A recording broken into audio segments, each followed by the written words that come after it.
Kali ini saya ingin bicarakan mengenai akhiran des dan da ya dalam bentuk tulisan. Jadi bukan dalam kaiwa ya. Jadi des dan da itu berarti ada hubungannya dengan mas ya, kata kerja mas. Kalau dia kata kerja dia dengan mas dan bentuk biasa, bentuk kasual gitu ya. Jadi des dan mas itu anggap yang lebih formal, da dan kata kerja kasual itu ya yang lebih nyantai, lebih kasual itu ya. Ini mungkin materi yang sepele, tapi kalau ini ya, kalau dalam pembelajaran biasa itu mungkin pengertian yang disampaikan oleh pengajar biasanya hanya sebatas des mas lebih sopan, da dan kasual ya ya kasual. Tapi sebenarnya dalam seni menulis, des, mas, kemudian da dan kasual itu bisa menimbulkan ini pengertian atau respon yang berbeda. Karena itu tergantung dari si penulis mau menyampaikan sesuatu itu seperti apa. Apakah ini hanya sekedar kayak bikin penjelasan, apakah dalam tulisannya itu ada bermaksud untuk kayak persuasif gitu ya, mengajak gitu ya, atau bisa juga ingin memberi penegasan terhadap sesuatu.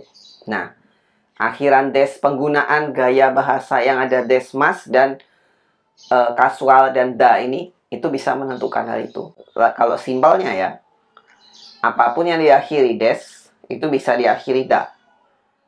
Dalam ranah kata kerja, apapun yang jadi mas, maseng, masta, maseng, desta, maka itu akan bisa jadi juga ke bentuk kasual ya, ru, nai, ta, nakata gitu ya. Dan dalam pembahasan ini semua adalah ya saya bahas dalam bentuk tulisan. Jadi untuk mengerti, mungkin nanti saya akan kasih contoh-contoh sedikit ya. Itu minasang baca.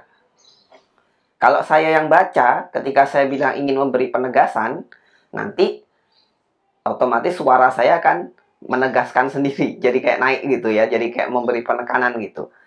Maka dari itu, ini harus minasang sendiri yang baca nanti ya. Nah, kita masuk dulu ke pengertian kasarnya dulu ya. Bentuk des didasarkan pada bahasa sopan dan digunakan ketika penulis ingin agar pendapat mereka diterima atau pembaca merasa empati. Di sisi lain, bentuk yang tadi da ya memungkinkan penulis menyampaikan pendapat mereka dengan lebih tegas, memberikan kesan yang lebih kuat dan lebih pasti dalam kalimat. Secara prinsip, penggunaan bentuk sopan kei tai dan bentuk sopan jou tai tidak dicampur dalam satu tulisan.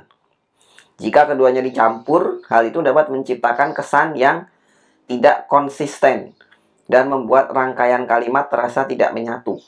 Itu ada juga beberapa jenis tulisan tertentu yang lebih cocok pakai des, lebih cocok pakai da.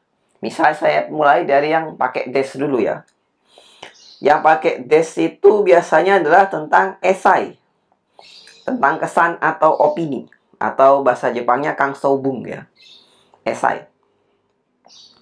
Kemudian review, kemudian burokgu, kemudian kaisetsu kiji atau artikel penjelasan ya. Kemudian kigyo ya, shouhin shoukai, pengenalan produk atau perusahaan. Kemudian shita shimi yasui koramu, kolom untuk pembaca yang tuju, yang si penulis itu ingin agar pembaca itu merasa empati pada tulisannya.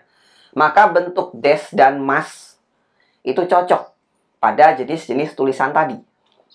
Nah, kalau yang bentuknya da, itu cocoknya dipakai pada jenis tulisan seperti rongbung, makalah, tesis.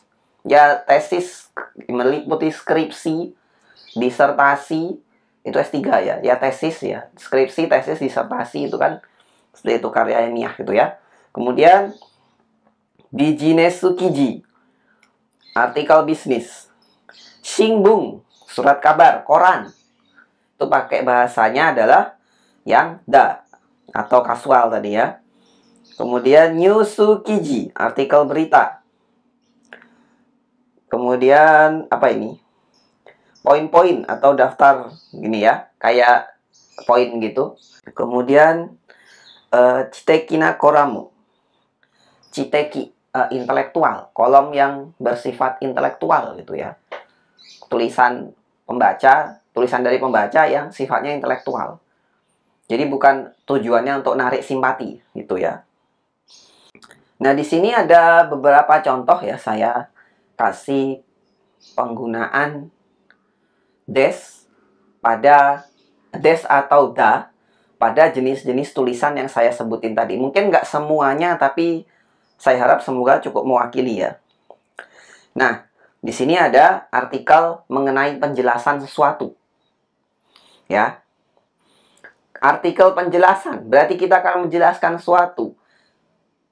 Pembaca harus ngerti dan merasa apa ya, tidak dipaksa untuk mengerti gitu. Maka dari itu untuk artikel yang sifatnya penjelasan, cocoknya pakainya adalah gaya des dan mas.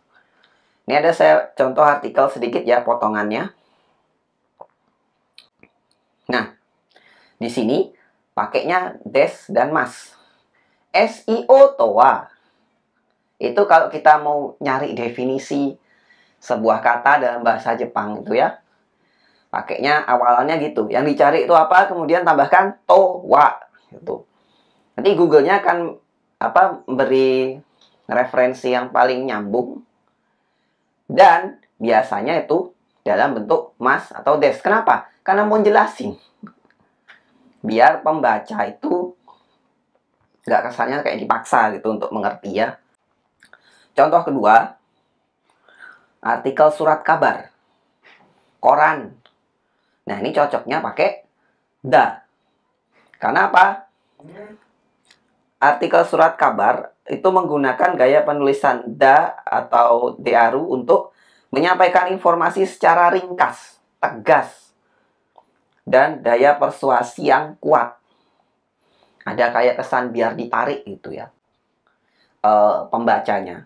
Gaya ini cocok untuk menuliskan artikel profesional seperti surat kabar atau berita karena sifatnya yang langsung pada inti pembahasan. Tidak ada des, tidak ada mas, desta, masta, nggak ada. Koran, ya. Nah, makanya jika kita ingin bikin konten atau artikel yang sifatnya persuasif itu ya, yang profesional persuasif begitu, pakai da, dearu, itu lebih kena dia. Ya, daripada pakai yang dalam bentuk mas dan des. Nah, contoh 3, artikel mengenai pengenalan perusahaan. Pengenalan perusahaan ya. Ini lebih cocok pakai yang des dan mas ya. Karena memperkenalkan kan nggak bisa kayak maksa. Harus gimana biar kita gimana biar pemirsa itu yang nerima kita gitu. Coba kita lihat contohnya ya. Ini tentang klinik. Akhirannya tadi semua pakai mas, des, mas, des, mas, des gitu ya. Kenapa?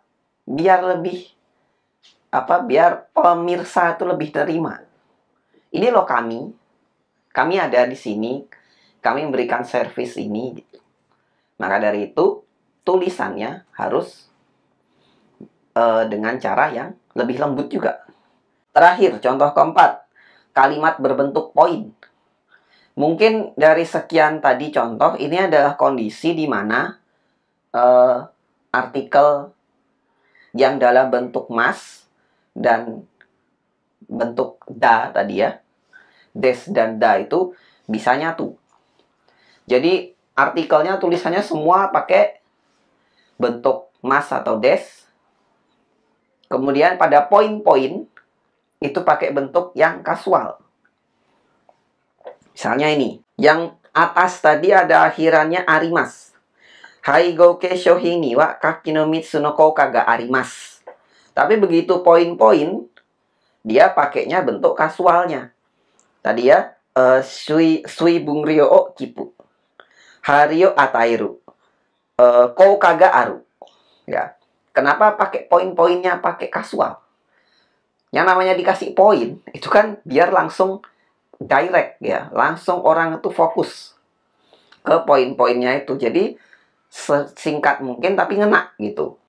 Nah, itu tadi mengenai penggunaan des, mas, kemudian da dan de aru atau kasual itu ya pada tulisan. Tapi nanti coba minasang juga baca dan bandingkan ketika yang harusnya pakai des dirubah jadi da, itu kerasa apa enggak perubahannya? Perubahan kesannya, nuansanya. Begitu juga ya tadi, harusnya pakai da, de aru, diubah ke des. Lebih berasa apa enggak perubahan nuansanya gitu ya. Itu ya untuk video kali ini, semoga bermanfaat. Mohon maaf kalau penjelasannya masih berbelit-belit. Silahkan subscribe untuk yang belum. Kita ketemu lagi di video berikutnya.